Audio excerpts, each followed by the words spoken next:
Okay, so I'm going to talk a little bit today about the brain, and what we have found is that the hand model of the brain is a great way for us to kind of understand the biology of what's going on inside us when we're dealing with stress or anxiety or we're worked up about something. So if you take your hand, and you can follow along while you're watching the video if you like. If you take your hand and think of your hand as being your brain, your wrist represents the brain stem, and then if you take your thumb and fold it across the palm, your thumb represents the amygdala, and as you fold your fingers across your thumb, this represents the prefrontal cortex, that part of your brain that is thinking ready and learning ready and school ready and connection ready.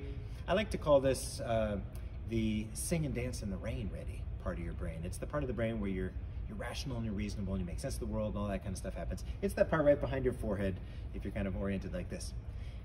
So that is what Dan Siegel at UCLA would refer to as our upstairs brain. This is the upstairs brain where we're rational, reasonable. Okay, singing and dancing in the rain, ready, good to go. If something were to happen and we were to feel threatened or in danger, or even just to perceive that nature of threat, our amygdala would start to say, oh, hold on, we need to get out of this upstairs brain, and tell the upstairs brain to take a nap for a few minutes.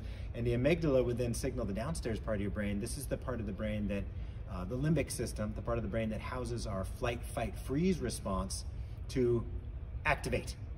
And when that flight, fight, freeze part of our brain is activated, that's when we go into survival mode. That's when we start the release of the chemicals into our brains, adrenaline, cortisol, that enables us to run faster, to fight better, to seek safety and get to a safe place as quickly as possible. Once we're in that safe place, the amygdala can then signal and say, oh, okay, we're good. And then we can come back online to our upstairs brain. So downstairs brain, flight, fight, freeze, survival mode. Upstairs brain, rational, reasonable, singing and dancing in the rain, ready part of the brain. And that's the hand model of the brain. We can teach it to kids, we can teach it to adults, we can learn it ourselves. Helps us to understand biologically what's going on in the midst of stress and trauma and anxiety and worry and all those things that might happen in our lives.